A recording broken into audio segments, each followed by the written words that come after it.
My dream was always play for Michigan. Michigan's been in my family for generations. We had football tickets, we had season tickets to football games growing up, so we'd go to a few games every fall, and it was awesome. My dream was always play for Michigan. We were heading back home from a weekend in northern Michigan on Labor Day weekend, 2003, September 1st, and we had some bad weather. Had to go to a different airport, and the airplane crashed tragically. Took the life of my mom, Julie. She was 38 at the time. Dad's high school sweetheart. Sister Lindsay was 11, about to turn 12 a week later. And my little brother Ian was only 5. So I had good grades, and he offered me a scholarship to play for him June 15, 2011. Lifelong dream come true. Couldn't believe it. Was so grateful for that opportunity. And 9 days later, my dad, Steve, my second mom, Kim, and I were flying to northern Michigan, the same place we returned from when the first plane crashed in 2003. And as we were preparing to land again, the airplane tragically crashed and took the life of my dad, Steve, my second mom, Kim.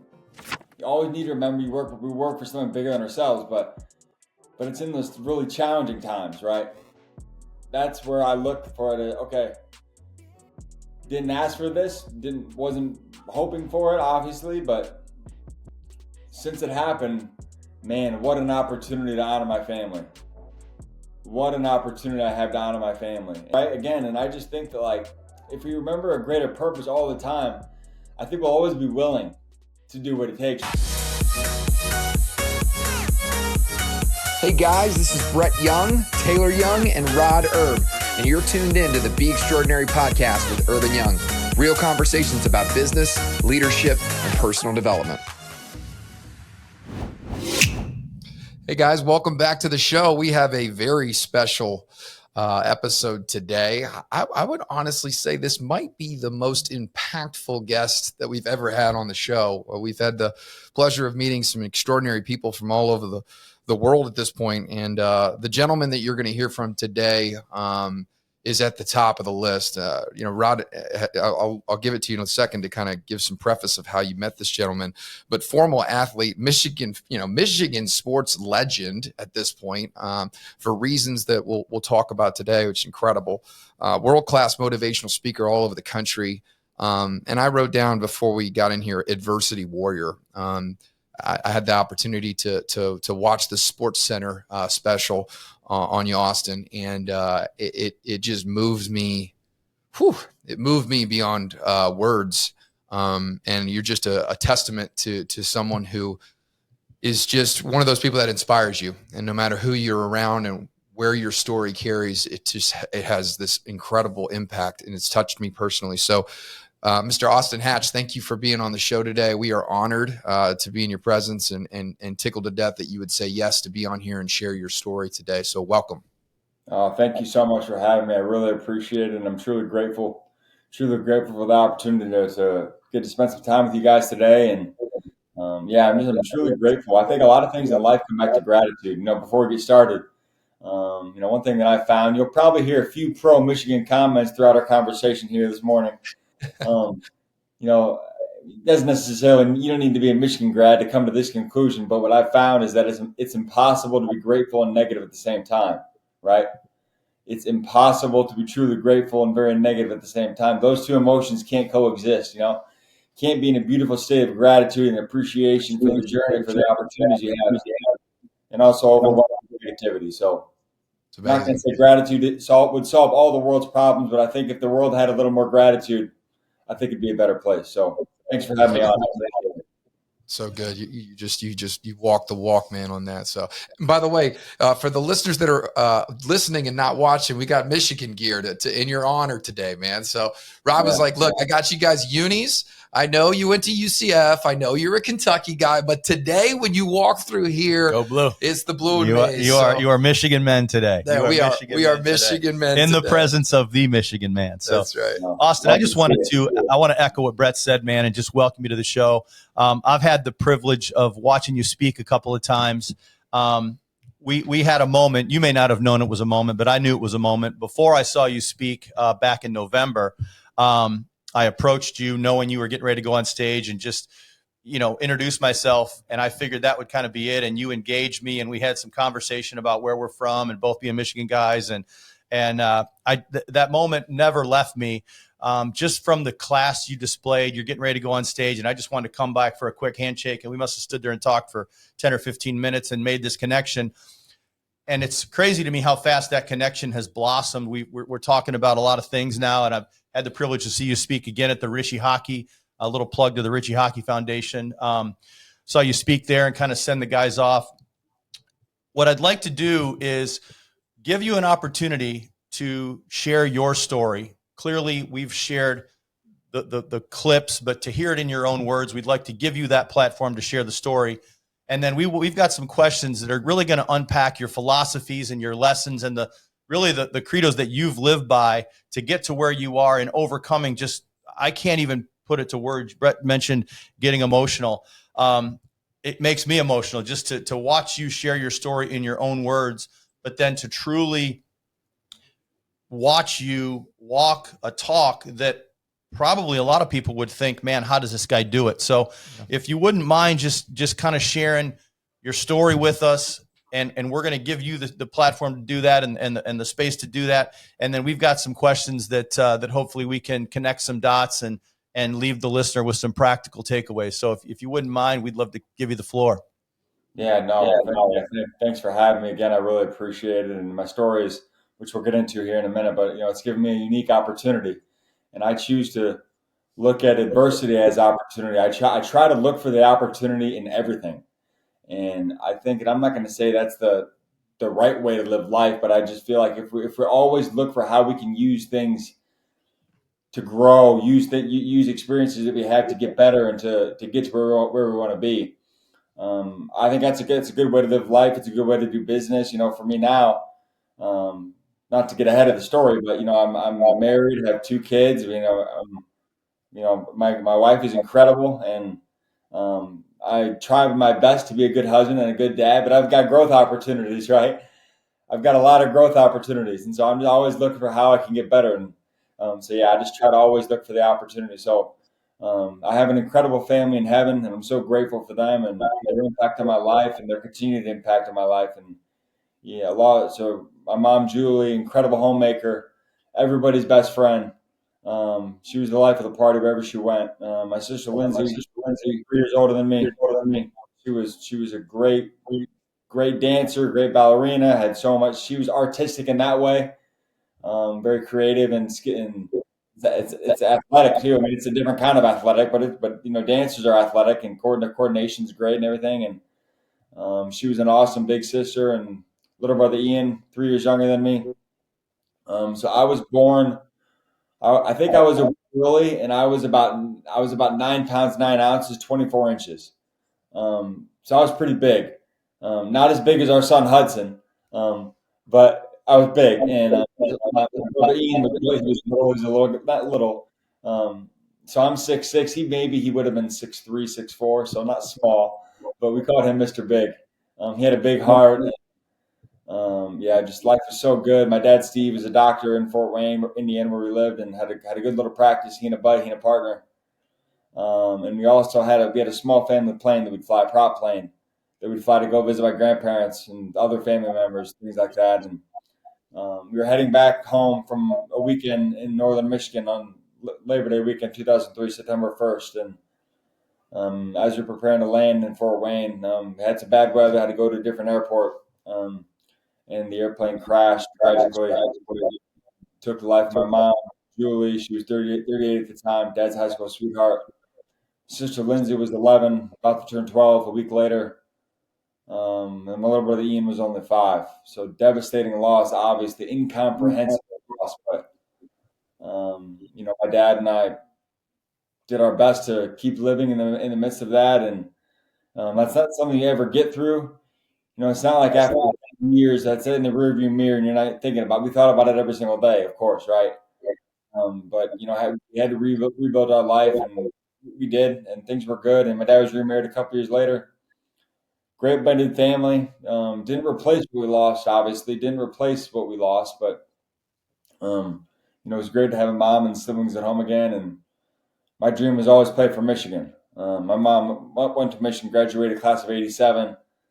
My dad did some research at Michigan before going to medical school at Wake Forest. So Michigan's been in my family for generations. We had football tickets, we had season tickets to football games growing up, so we'd go to a few games every fall, and it was awesome. My dream was always play for Michigan, and I was working really hard to make that dream a possible reality. And I was going to be pretty good in high school, and Coach Beeline came to see me play my sophomore year. Had a good game, beat the rival school from across town, and then after a couple more months of once he saw my transcript from sophomore year, saw I had good grades, and he offered me a scholarship to play for him June 15th, 2011. Lifelong dream come true. Couldn't believe it. Was so grateful for that opportunity, and hope to have a great career at Michigan. Hope to. Had to get a lot better. I was only a sophomore, but I think I could have been pretty good there if I would have continued to get better and stuff. But 9 days later, June 24th, 2011, my dad, Steve, my second mom, Kim, and I were flying to Northern Michigan, the same place we returned from when the first plane crashed in 2003. And as we were preparing to land again, the airplane tragically crashed and took the life of my dad, Steve, my second mom, Kim. Should have killed me too. The grace of God, I'm here, man. And I had a long list of injuries: massive traumatic brain injury, punctured lungs, 5 broken ribs, broken hips, fractured clavicles, and many other injuries too. I was in bad shape. I was in a coma for 2.5 months. And Coach Beeline came to visit me in the hospital in Chicago when I couldn't walk. I was in a wheelchair. I might never walk ever again. They didn't know. There was a chance I was never going to walk ever again. But he basically said, "Austin, man, I can't wait to have you on my team someday. Whenever I ever come to Michigan, I can't wait to coach you." Which is an absolutely incredible thing. I'll talk about more in a minute, but had to find a way, right? I had to find a way to get to Michigan. I was in a wheelchair. I couldn't walk. And when the coach of one of the greatest programs in the country says he can't wait to coach you, you got to find a way. So, and I had so many people who helped me: doctors, nurses, therapists, family and friends, people across the country prayed for me that I'll never know, right? Those people had a role in my recovery too. I'm so grateful for everybody's contribution, but more than anything, it took some grit. And my friend Angela Duckworth, who some of you may have heard of, she wrote the New York Times best-selling book titled Grit. She says grit's passion and perseverance for the long-term goal. Grit's passion and perseverance for the long-term vision. That's true. Grit does apply to the long-term vision, no doubt, right? For me, coming out of a coma, trying to get to Michigan, that's a very long-term goal. That's many years down the road. But how could I expect to achieve the long-term goal if I'm not winning one day at a time? So I think grit's more specific than just hard work. There's 4 key components to it. But I believe it's driven by a greater purpose, first and foremost. I think we need to be driven by something bigger than ourselves. Faith, family, friends, teammates, colleagues, whatever your purpose is. I think we need to have something bigger than ourselves that'll drive us to always be willing. And that's what I think a lot of life and business comes down to. It's good to have a great game plan, right? Good to be prepared, good to know what plays to run. But I think it's about, what are you willing to do? Are you willing? Are you willing to do what it takes to win? So I think greater purpose drives grit. The G, the growth mindset. Adversity is opportunity. There's no opportunity in the adversity itself. I believe there's always an opportunity in how we choose to respond. It's a choice to have the growth mindset. It's also a choice to have the victim mindset, right? Feel a little sorry for yourself. But I think we want to achieve our goals. You got to choose the growth mindset. So the R is the decision to be resilient. And I don't think you're resilient if you bounce back from challenges, if you overcome. I think you're resilient if you take action, if you take massive action in the face of adversity. My dad, my hero, he always said, "Go big or go home, Oz." He said, "Go big or go home. Don't waste your time going halfway. Want to go to Michigan, want to be a doctor like me? Whatever you want to do, go big or go home." That's what resilience is to me. I think resilience is going big in the face of adversity. And I think you'll overcome your challenges if you do that. If you go big in the face of adversity, you'll overcome. And so I think overcoming challenges, again, it's a byproduct of making the decision to be resilient. So the I is integrity. Of course, you'll know integrity is being honest, doing the right thing when no one's looking. Very important, obviously. And obviously in your business, integrity is very important. But in addition to that, I think integrity includes following through on our commitments, especially when circumstances change. Like, a lot of people make commitments every day. I would argue every person in the world makes a commitment every day of some kind.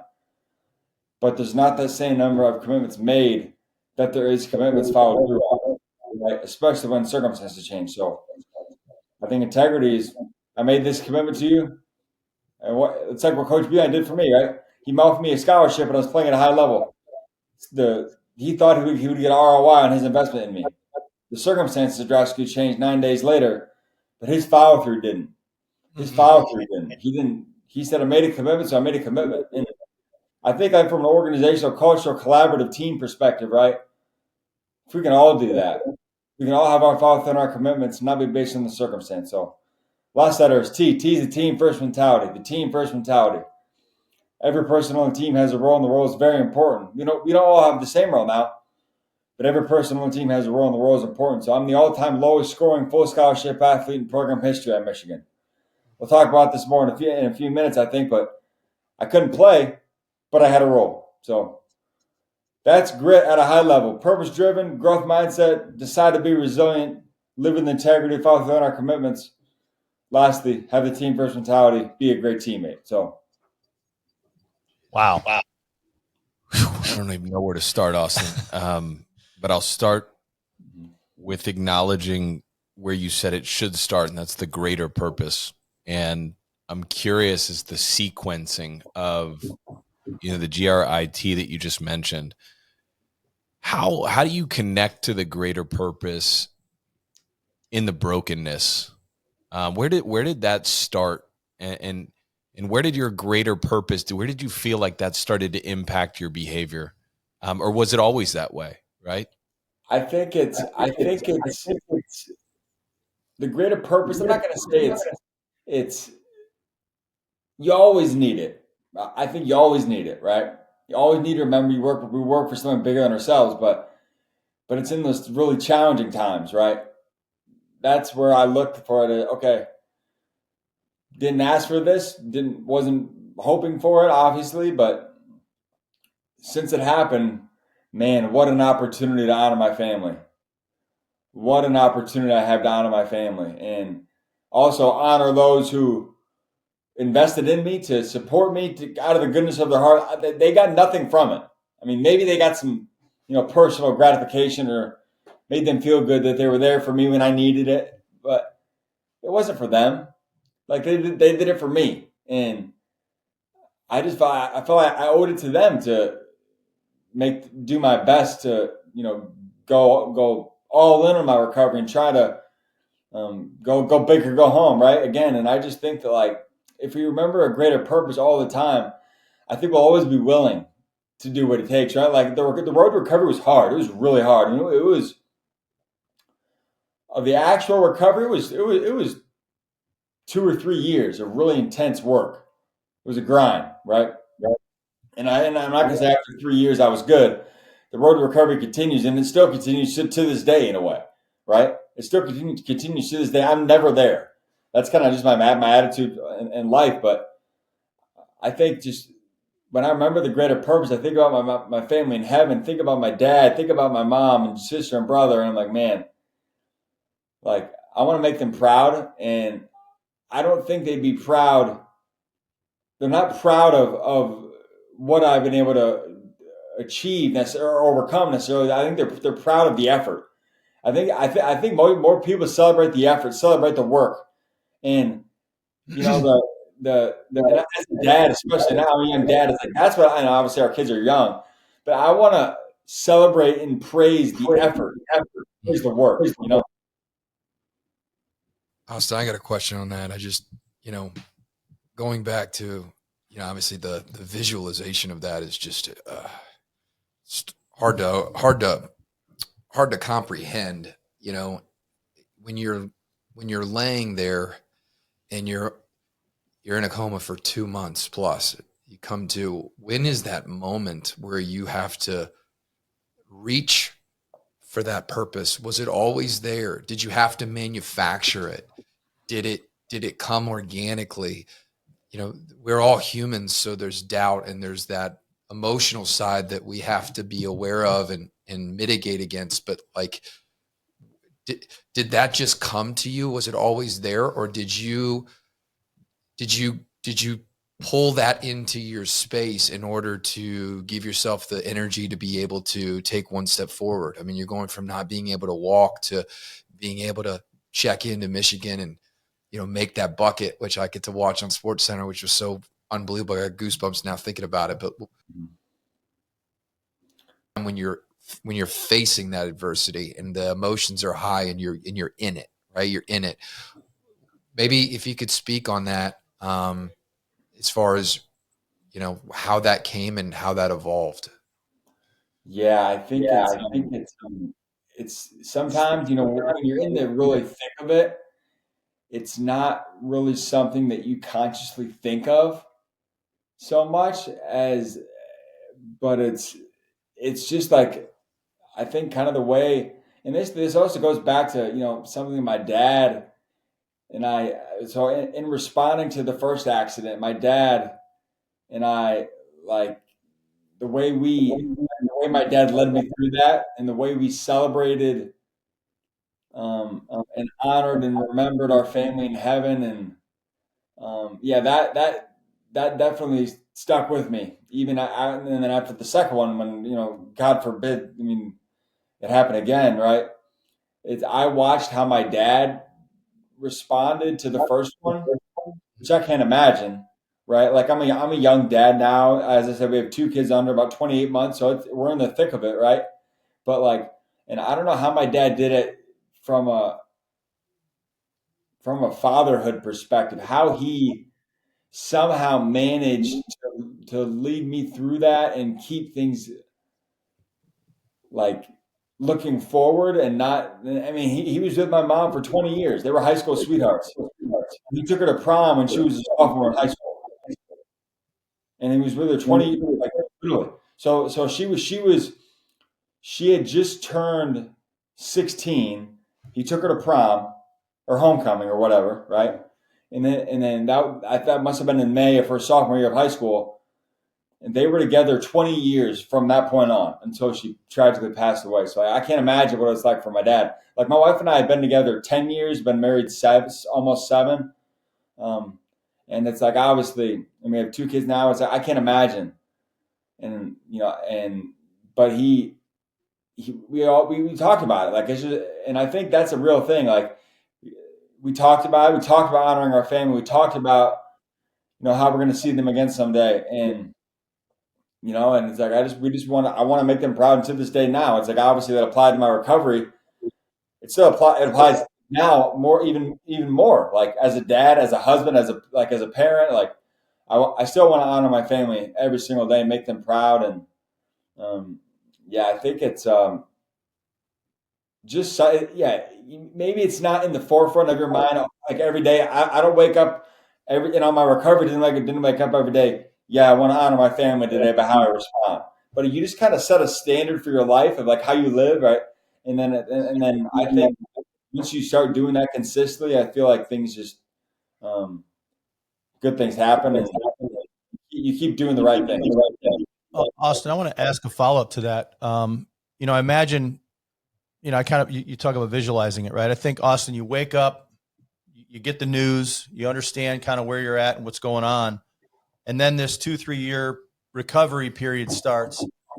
But in that, it's got to be riddled with just really, really dark days, right? In there, it's got to be like, you've got the will to get up and get going and getting after it. But anybody who's been on a journey of anything, let alone not even compare to what you've been through, there's still dark days. There's still days when you don't want to get up and you don't want to do your work. And when you do, you're kind of half-assing it, or you're just kind of dogging it. How did you deal with that? Like, I think, having seen you speak now, and I've only ever gotten just unbelievable energy. And it's just the same today. But man, I got to believe that there were some days where you were just like, man, I just don't know if I can keep doing this. And over a 3-year period with a greater purpose of getting back to play at Michigan, I mean, those are some hefty goals. How do you work through those dark moments? What do you say to yourself? And I know it's cliche. Well, it's like you get up, you do it when you don't want to do it anyway. I mean, I think there's a little bit of that too, but I mean, talk to us about what fueled you, or just how you got through those days where over 3 years you didn't want to do the work. Yeah, well, I think I think having an internal drive to compete against yourself is very important for us all to have in different areas of life, whether it's sports or business or anything. Being able to compete against yourself is important. But I also feel like having support system around you and having people in your life who are they're going to show up and do the work. Like all my therapists, all the doctors, all the people who help me, all my friends and people who I had so many people who were there to help me. I'm sure there were some days and they didn't feel like bringing it, but they did. And Wow. and I think too, it's also you realize. So generally speaking, I kind of try to shift the focus from only looking at myself to how I can use things as a tool to bless other people, right? And how I can, like I'm not saying be a beacon of hope, but how can I use this to help, like to whether it be to grow the kingdom in faith, whether it be to honor God, whatever it is, whether it be honor my wife, honor my family, like man, like I said before, where's the opportunity in this, right? Like, and I didn't ask for that opportunity. Like being, obviously didn't ask to be in 2 plane crashes and be in a coma and stuff, but it's like, man, didn't ask for this, but since it's here, why not look for the positives in it? Why not find a way to turn this negative into a positive? And I think, and we all have things in our life that we're dealing with, right? Whether it's business, family, marriage, whatever, like personally, professionally, whatever it is. Like, there's always an opportunity, as I said before. And I think if like and sometimes when you're at the lowest of the low, like I was, that's often the greatest opportunity, right? Like I think, um, and this is a totally different thing altogether. Our mutual friend Bob Ritchie, right? I think American integrity started in like 2008, 2009, right? Like like the company came out of a big recession, a big opportunity or a big adversity, right? So, and I guess this is not my place to say, but like the insurance industry, like doesn't really exist to support people when everything's all good, right? It's there because to be there for people when things aren't so good, when things don't go well, when whether it's property or whether it's life or auto or home or like it's there just to protect you when things don't go well. And I think that like there's things the same mindset can be there in life too. Like when things don't go well, okay, how can we protect our legacy, our family, and that's often the greatest time to build it too, because a lot of the time I think the greatest opportunity to build something is by how we respond when things don't go our way. Like to build a legacy, to build a company, like whatever it is, right? And so I just think if you remember that, sorry if this is a long-winded answer, but I just try to like I said before, look for the opportunity and try to remember that this is tough right now, but I'm going to find a way to turn this negative into a positive by shifting my perspective from only looking at the downside to this. Okay, how can I use this in a positive way to help others? Yeah, one thing, Austin, I've shifted my prayers in the last 6 months away from, I used to pray and I used to say, help me, help me, God. And now I've shifted to intentionally say, use me, God. And that shift in language and intention has shifted how I view what I do. Right. And so you mentioned having a standard. So that's something that showed up for me. Sometimes I resent my own standard. Sometimes I'm frustrated by the fact that, when I make a commitment that I don't have a choice, because it's extremely inconvenient or whatever it may be. And that's everyone has their own standard for themselves. But that's what I hear from you in that time when we're kind of asking and dancing around that same question is how do you get through the darkness? And it sounds like a decision to create a standard and then to live by that standard regardless of your feelings or circumstances. And what I also borrow from is the leadership that your dad displayed was planting a seed of what it meant to lead through adversity. And then to couple that with the therapists and the doctors and everyone else that gave so much to you, and you to look back and now be able to give that in different forms, but it was just such an example for you to develop your own standard from what you saw and what you experienced. And I think that's a message for anybody who's listening, is to connect to that and figure out what that standard is for yourself. Because one thing's for sure, the dark days are going to exist. I mean, that's what I was going to say. Is like, I mean, it just sounds like to me that that program was already installed, whether it was fertilized and whether it was at its bloom, like that was, embedded through, that leadership that that was in there. And thank goodness that was there, because I mean, without that, there's almost just like, there's no guiding light. I just think about, it's easy to, when the adversity's not here, what are you doing to shape yourself for when it does hit, when it does come? Talk about leading through adversity, but whew. Yeah, I think it's easy to get, for all of us, me too, to get caught up going through the motions, right? And just things are good, everything's good, life's and not to get not lazy, but just like, yeah, you know what? Like things are good now, business is good, family's good, like we're on cruise control, you know? But I think you always got to remember that even when things are good, you still gotta work hard to live up to that standard. And for me, it's like the standard is the standard, and like the circumstances they may change, things may not go well, but it's like the standard is still the standard. It's like, I think that there's been someone who said, how you approach one thing is how you approach everything, and how you approach things when everything's all good.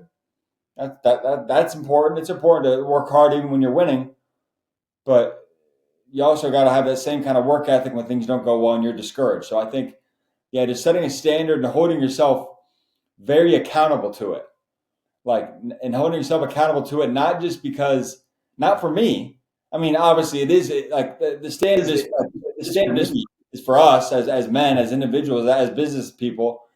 But like, one thing I try to remember is that people are always watching. I mean, like with two little kids now, it's like they're like, our son Hudson, he watches so much. I'm like he can talk, but like, I mean, he's two. Like he talks well for a 2-year-old, I think, but he's not like, having like conversations like we're having here. But like he hears and he listens to everything I say, like that me and my wife say, and like he repeats stuff like that he hears, good and bad, right? And I just try to remember that, like, and obviously he has no idea, like the whole concept of having a standard for your life, like he doesn't know that. I've never told him that, no, that wouldn't mean anything to him. But it's like, I want to set an example, like one of the standards being like he knows every night, and before we go to bed, we pray, we read books, and Dad says, "Love you, buddy," and he asks him, "What does Dad say?" "Love you, buddy." Like, so he knows stuff, right?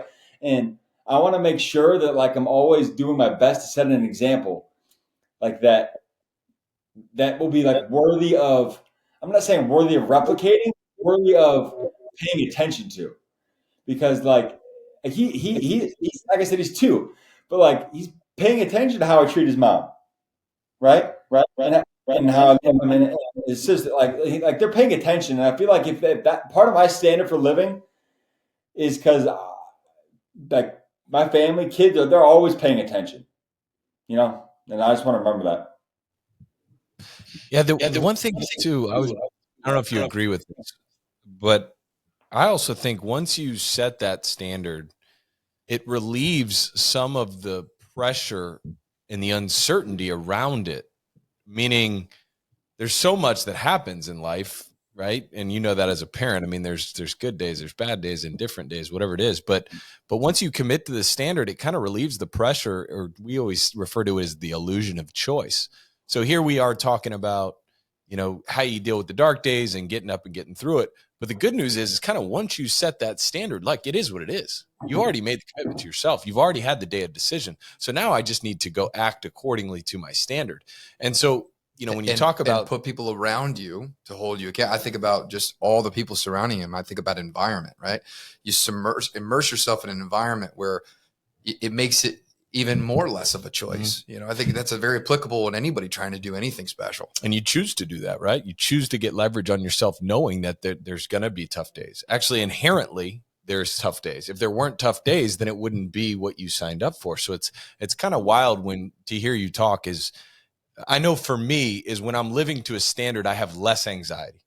I have less, you know, even though it's harder, right? In a lot of senses, you know, you're up later, you're up earlier, there's more pressure, there's more unknown, but there's also this peace within your standard, this peace in how that you're acting in accordance to the decisions that you've made when the circumstances were a little bit different, right? So I just kind of wanted to articulate that, because as you were saying that, I'm like, man, gosh, it's so counterintuitive that discipline, you know, it's kind of like the discipline equals freedom type deal. Well, it's kind of, I mean, it's the same in sports, right? If you're, you know, you want to try to, you know, one thing the coach Beeline would occasionally say, don't lose the mission. Don't lose the mission.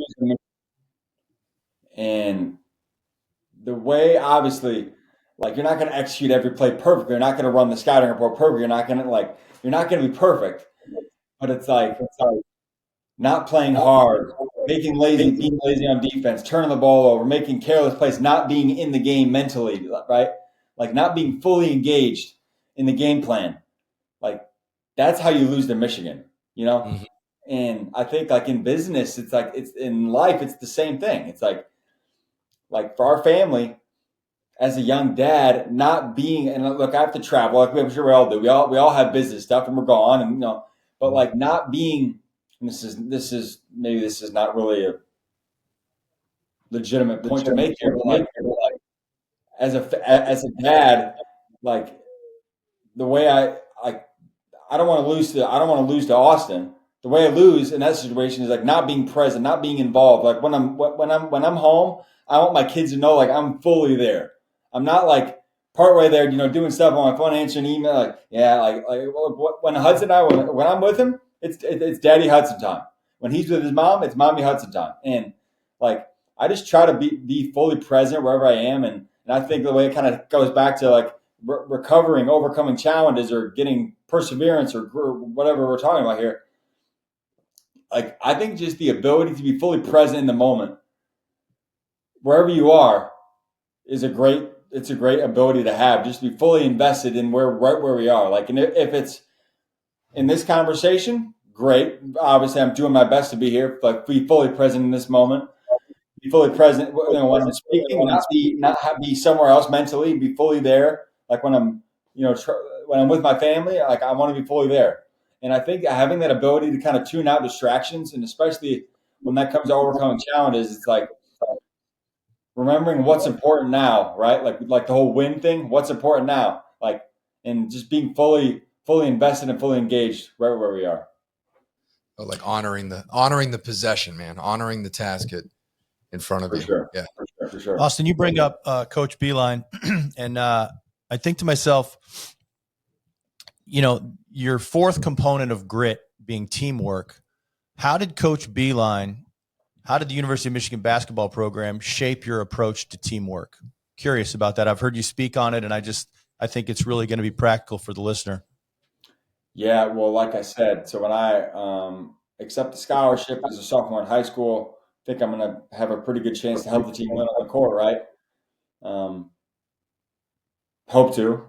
Second plane crash happened, as we talked about 9 days later.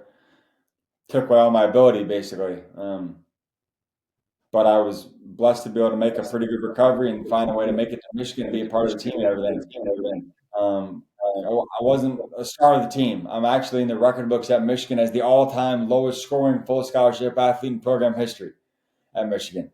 And I mean, I scored 1 point in 4 years.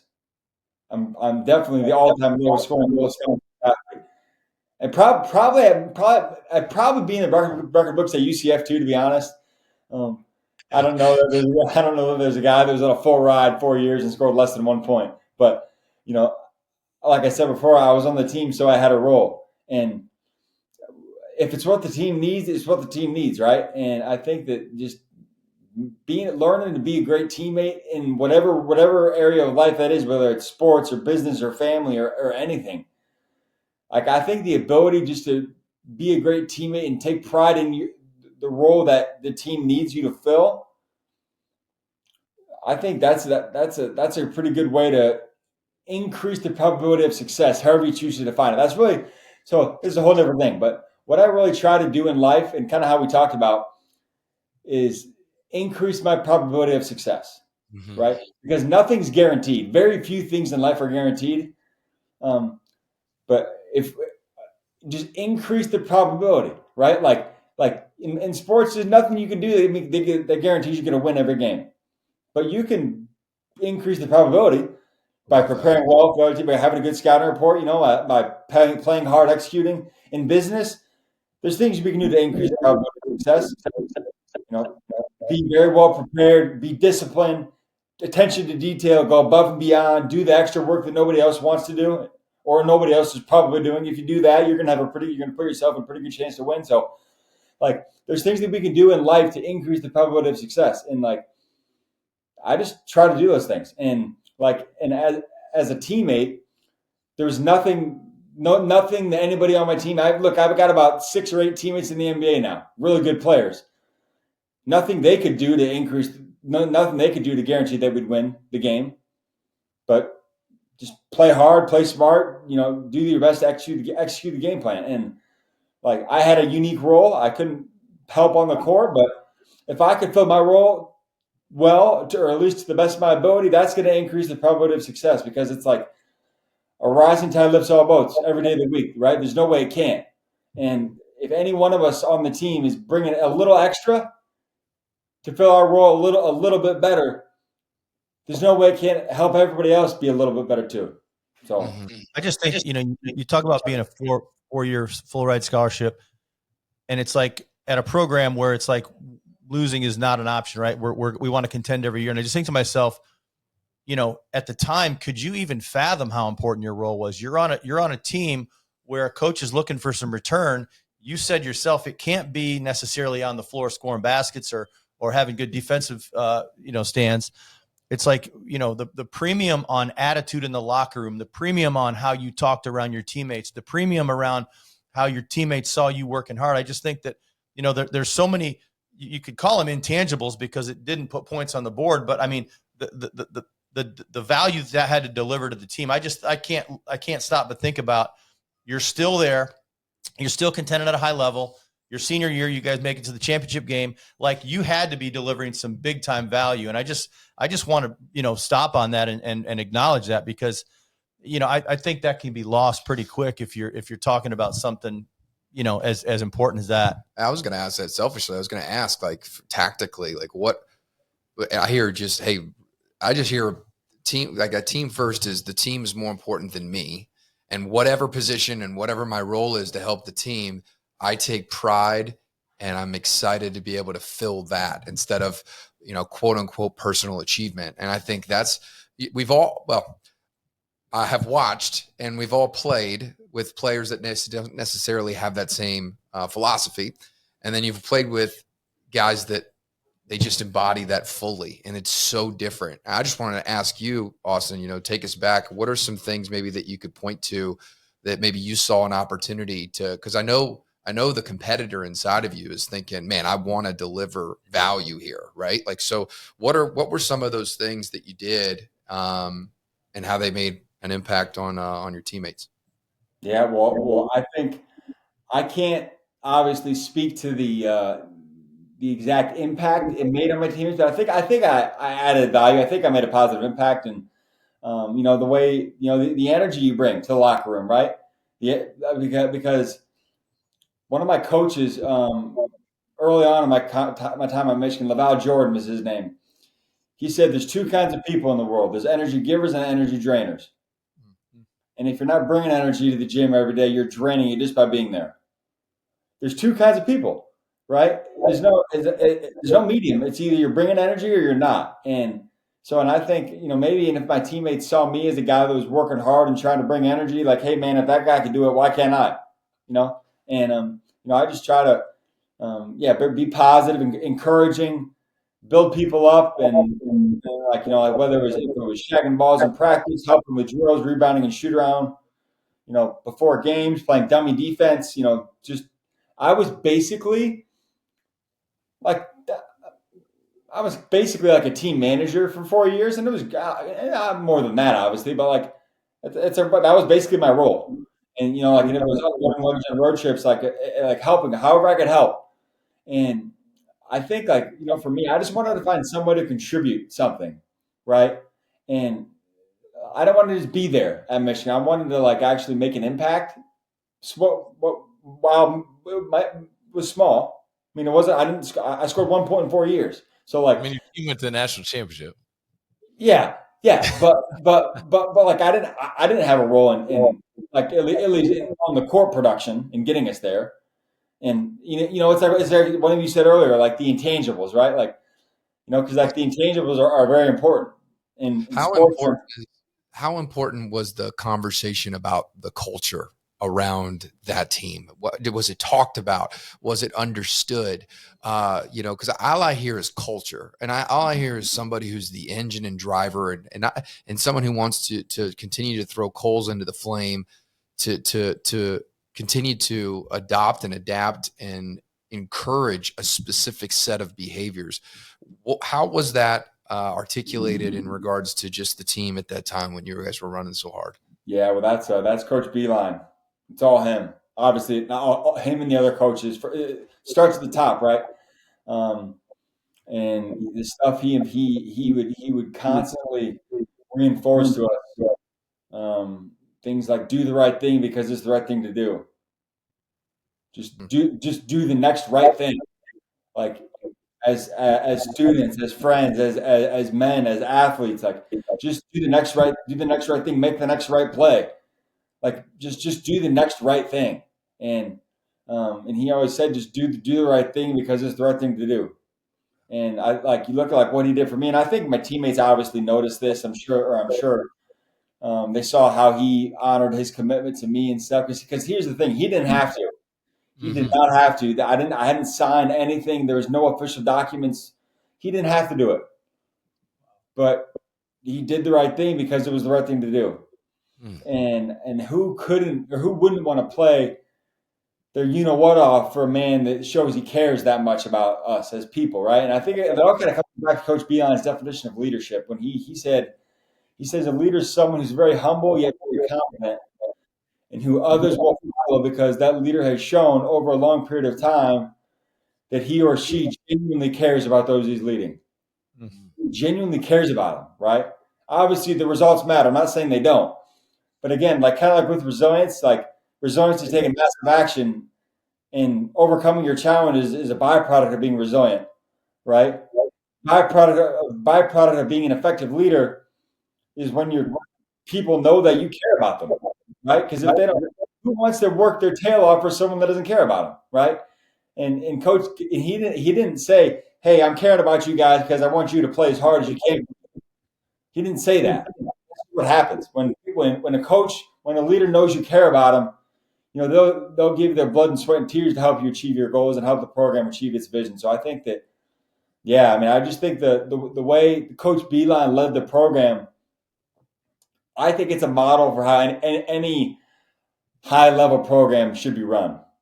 Yeah, that definition of leadership, I don't know if I've ever heard that, but I think that's one of the best definitions of leadership I've ever heard. And what is also interesting, Austin, is you going back to these sayings that I'm sure you heard hundreds and thousands of times through over your 4 years, right? Is do the right thing because it's the right thing to do. And how this culture aspect is, what are we speaking continuously? What are the things that we're talking about? What are our intentions that we're setting up, that we're talking over and over and over again in different decisions, whether to go to class, whether to touch the line on sprints, whether to take care of a teammate when they're down, whatever it is, it's amazing. And then what's also I'm aware of is I think about team, and I think about the team concept, and I think about the concept of playing team and understanding your role and contributing because of the greater good. But I also think inherently it comes back to a very selfish place, or it can come back to a very selfish place, because I think about the better the team does, the better you do, right? Who do big companies want to hire? If you're on a national championship team, man, you can get just about anybody's ear because they want to know what it's like to be on a national championship team, right?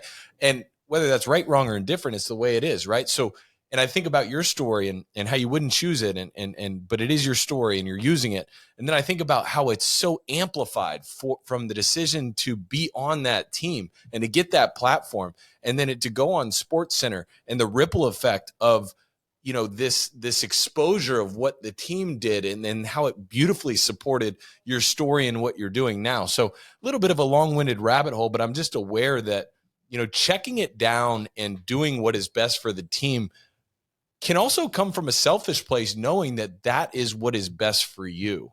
And I think there's a level of practicality that now on the other side of the table, being a commentator for UCF for the last, 14 years, you see those things that you're talking about don't let Michigan beat you. It's like you see the things that, you think about business, and it's just the simple things that increasing the probability of victory or increasing the probability of winning that are mostly missed. I look at a team this year, as we're talking about, like Houston. Houston doesn't beat themselves. Like, they're the best defensive team in the country. So if you watch them play, they just do the little things better than anybody else for 40 minutes straight. And usually that means they come out on top, and they're 18-1 in the Big 12. When you watch the other teams, the talent level is similar, but they beat themselves more. They have 4, 5, 6 minute stretches to where they're just out of rhythm offensively and they can't guard a ball screen and all these very basic things that are just attention to detail. So that really resonates with me from a practicalities. Whatever role you're in, don't let you beat you. That's fantastic. Really good. Yeah, really good. and obviously we're all trying to win. And I'm not saying you should be focused on preventing the loss. You should be more. I think we should be more focused on increasing the probability of success, right, versus decreasing the probability of failure. But I mean, doing what we can to eliminate the risk of falling short, like that like there's always the chance of losing in any area of life. There's always a chance of losing. I hear there's always what. I was like, I hear the controllables, Austin. Like, I heard, don't lose to Michigan. It's like, look, we can control if we guard the ball screen. Yeah, we can't control. It's not saying, hey, guys, step up and make every shot, right? Inherently about on great teams, shot making is not part of the conversation. There's a willingness to take good quality shots to give your players confidence, but it's not a formula to success. It's not one of the controllables that you focus on. Right. I think that's where I hear like I hear preparation and control what we can control and then let it rip, and presence. And what does that do for the player too? I mean, like, especially what he was saying earlier about, maybe it was Rod. I don't remember who it was.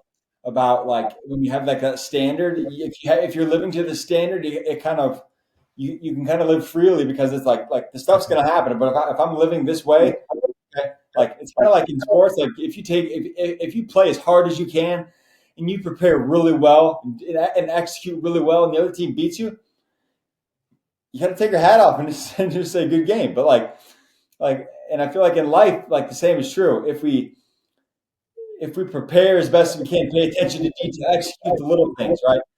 And if we still come up a little short, well, hey, it was their day today. Like, hats off to them. And if, like I said, as long as like, and for me and my family, like we go about our business the right way, pay attention to the details because everything matters, right?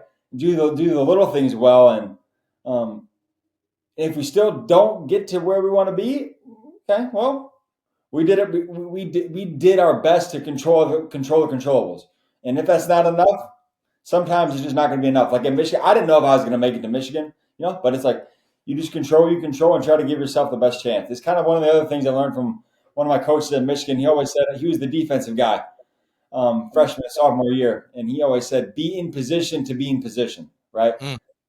Like help side defense.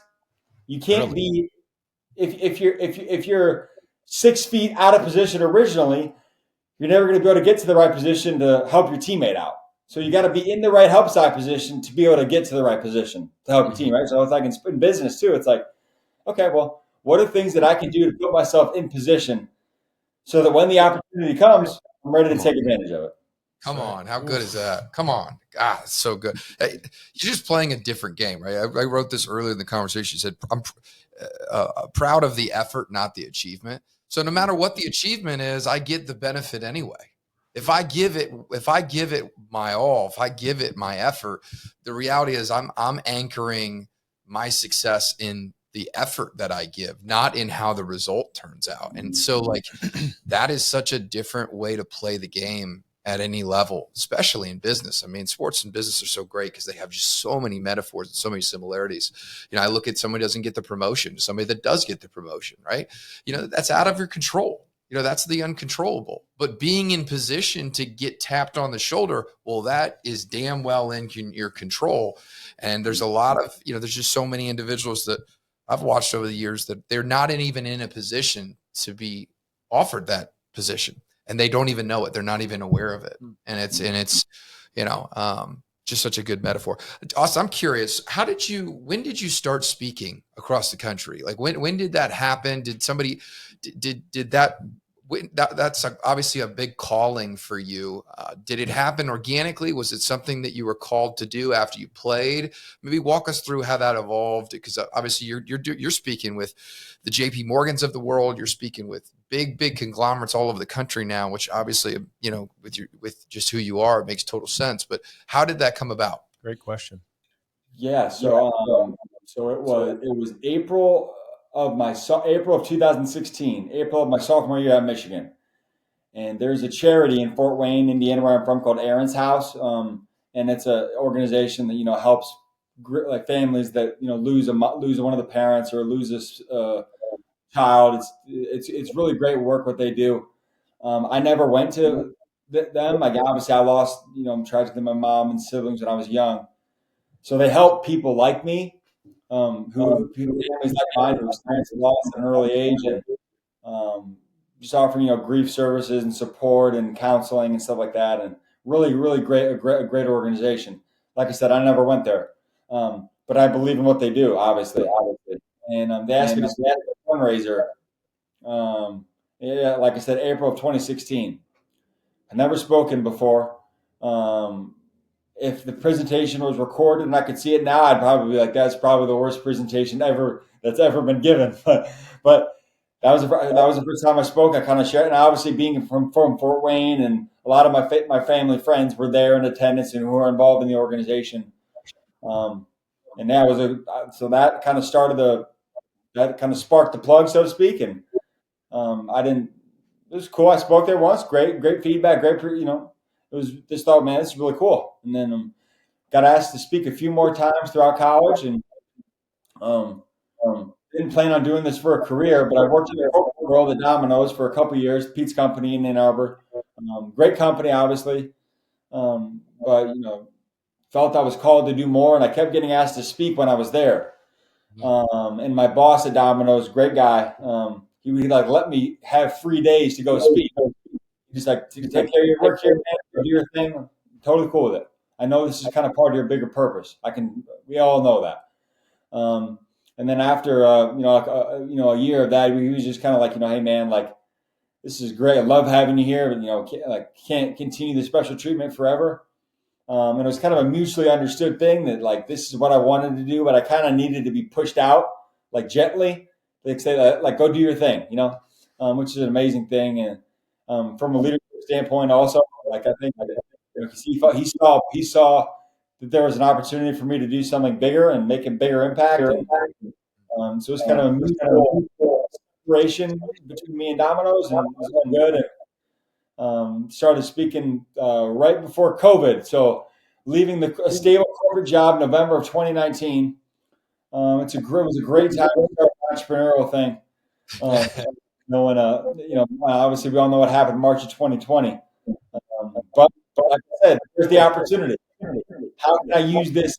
How can I use this to reach people? How can I? And unfortunately, COVID was a time people needed it. People needed to hear the inspiration, the positivity, the growth mindset, right? Like, and so, you know, throughout that time, I spoke a couple hundred times virtually in the last 2020, 2022 maybe. and kind of built the business that way. And Cool. things got back to being in person, and it's great. And so I've done maybe 320, I think 320, 330 in the last 5 years. And it's been great.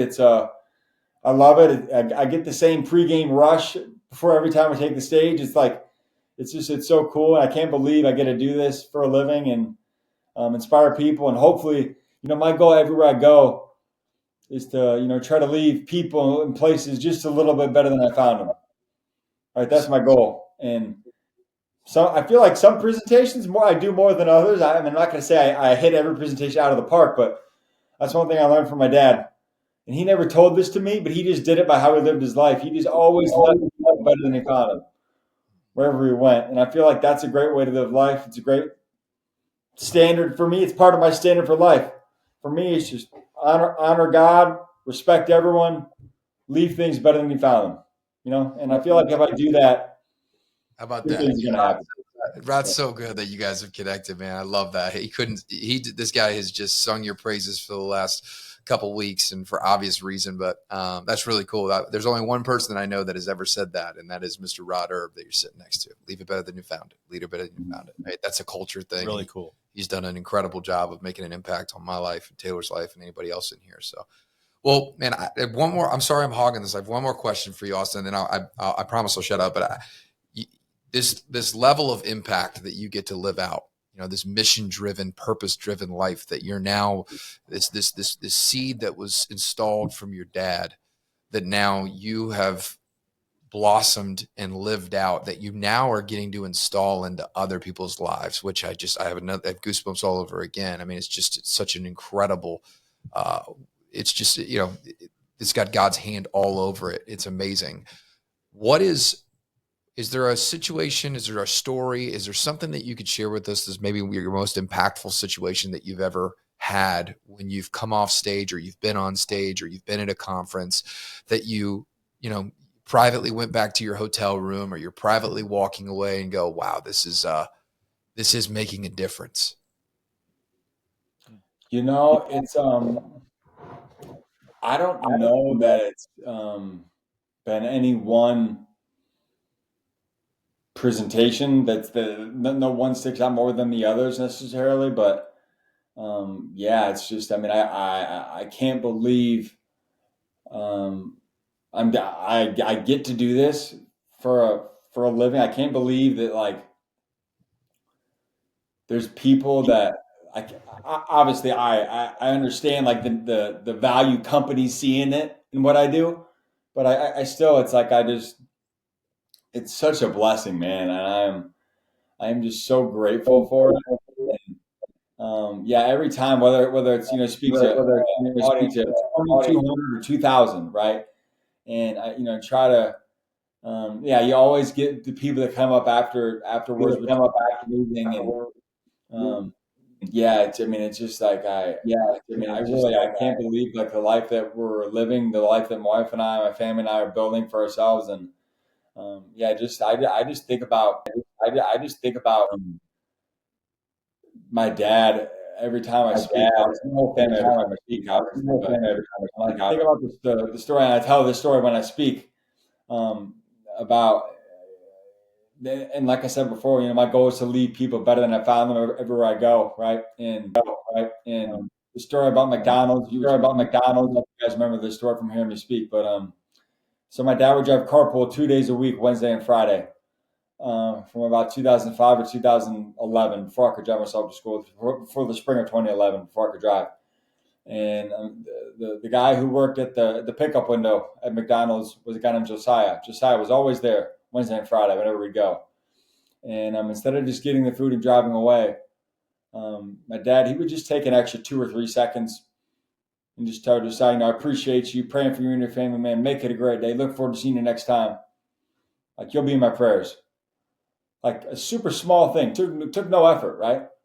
Obviously a little bit of effort, but not much. And I was talking to a family friend of ours last summer, and she said that cashier, or the guy at the pickup window from McDonald's, Josiah, he was at my parents' funeral after my dad and second mom passed away in 2011. He was at their funeral. Like, I don't think he didn't go for my dad, obviously. My dad was already gone. Josiah went for him, for his own, because he felt he should honor the life and the legacy and the impact of a man who left him a little better than a common thing in an uncommon way. Right. And so I think that's kind of, again, that mantra is that example is with me every day. How can I leave these people better than I found them? And, my dad, I'm sure he wasn't thinking about, yeah, I hope, if something happens to me, I hope this guy comes to my funeral to celebrate my life. Like, obviously he wasn't thinking that, of course not. But like, he was just going out of his way to make a positive impact on this guy. And it kind of goes back to what Coach Beeline said, right? Just do the right thing because it's the right thing to do. And I think investing in the people that most people overlook, that's doing the right thing because it's the right thing to do. And again, sorry again for the long-winded answer. That's amazing. I just wanted to say, I've never heard that. Yeah, I mean, I got a lot to say, but I do want to say just specifically because I can see the affinity that you have for the man is God bless you, John Beeline, for doing the right thing because it was the next right thing to do, and opening the gateway to such an incredible impact and story.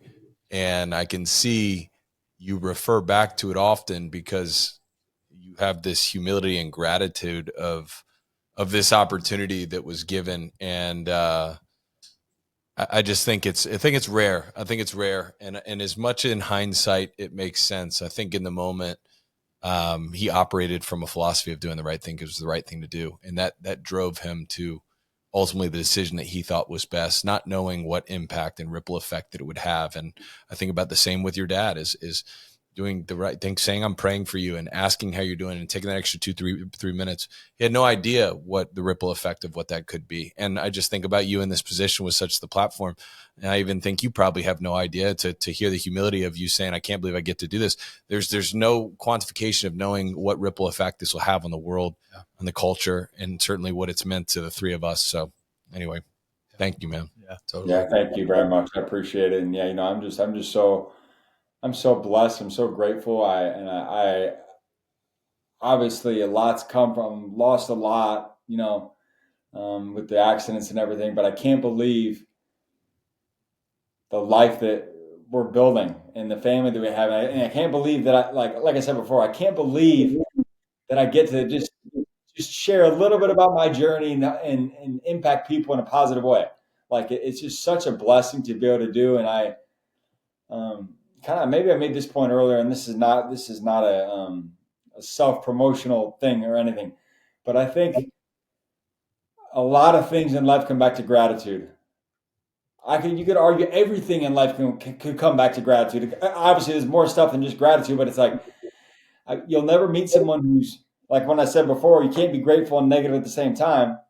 Those two emotions can't coexist. They literally can't. You can't be in a great state of gratitude and also be very pissed off. It's just not going to happen, right? I've never met someone who's deeply grateful and who's a bad teammate. Never met someone who's truly grateful for the opportunity and who's a bad spouse. Never met someone who's deeply grateful and who's a bad colleague or coworker. I've never really had an experience of being around someone who you can tell is truly grateful. And yeah, they're just really pissed off about the world. Like they're just really like everything. You could argue, like I said before, more than just gratitude. But if the world had more gratitude in it, I think it'd be a little bit of a different place. So it's funny. What's the opposite of gratitude? Entitlement. Yeah. And I can think about bad teammates that are entitled. I can think about all the things that you just mentioned that comes from an entitlement. Mm-hmm. And that's powerful, man. That is powerful because I'm going through the Rolodex of all the people that I've ever worked with, all the people I've ever played with, and there's just certain people that stand out. Yeah. And you're great teammates, you're really bad teammates, and it usually comes from that place. You're absolutely spot on. Well, and I think too, like obviously, like our kids they're the greatest thing ever. Obviously, we all feel that way, right? But like, and my kids are the greatest thing.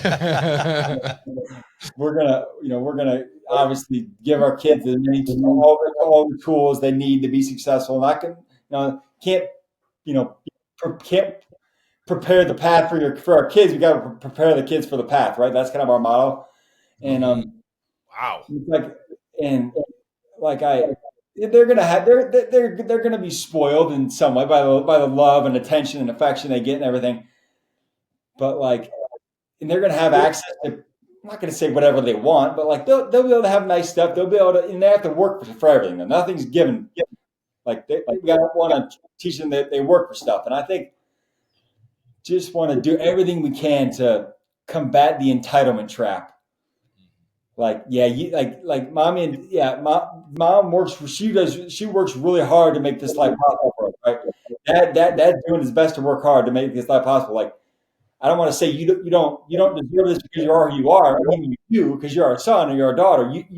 But like, we got to teach them to work, like that it takes work. Like doesn't just grow on trees. Like, and I think about like obviously this is looking way down the road. When they start to play sports, when they start to get older and stuff, and I want our kids to know that like I want them to have some grit, right? Mm-hmm. It wasn't given to them. Like they don't get that. You're on the team. Well, if you're not one of the best 5 or best 6 on a volleyball court, if you're not one of the best 6, you're not going to play. Like you're not going to play because you are who you are. You're going to play because you're a great teammate and you help the team. So good. I love the volleyball plug. Shout out to Abby for being a University of Michigan All-American. Yeah. She was the star of her team, right? For 4 years, or 3 of the 4 years, she was the star of her team. Like I said, but I could be so she was the best on her team, right? She was the best on her team for 3 of the 4 years. Her freshman year, there was an All-American setter who was a senior when she was a freshman. So she wasn't the best her freshman year, but 3 of the 4 years she was the best on her team. Wow. But I could be my best for the team, right? Super cool. May not be the best on the team, but we can all be our best for the team. So it's a very subtle difference in the thought process. So many of us don't get the opportunity to be the best person on the team, but a lot of us will have the opportunity to be the best person for our team. So good. I would argue that message is more impactful, at least from the guy who didn't hang the jersey, on the UCF like my brother. So I would love to be more of the guy that gets to help the team. So same. And Austin, I have a page full of notes, and then I turned it over and I wrote more notes. So if you follow my Instagram, I'm going to be quoting you for the next 6 days. But that leads me to my last question. For those that are listening and would love to book you for a speaking engagement, for those that are just looking for more inspiration and some more of your isms, where can they find you and get more information? Yeah, well, thank you for the little promo here. I really appreciate it. So I'm on LinkedIn, Austin Hatch, my website, www.austin-hatch.com or austin-hatch.com. Reach out that way, or my email, all lowercase. It's austin@austin-hatch.com. First name hyphen then my last name.com. Would love to connect with anyone listening. I would love an opportunity to contribute to any team, any person who thinks this kind of message would add value. I'd be truly grateful for any and all opportunities. And it's great. Yeah, I look forward to staying in touch. And thank you guys very much for having me on. I really appreciate it. You're a first-class dude, man. Thank you for spending time with us. Yeah. Humbled, man. Thank you. Thank you. No, I appreciate it, man. I really do. Thank you for having me. I look forward. Hopefully, this is not the last conversation that we'll have in the years to come. So look forward to it. Best to your family, buddy. Thanks, Austin. Thanks. All the best to you guys too.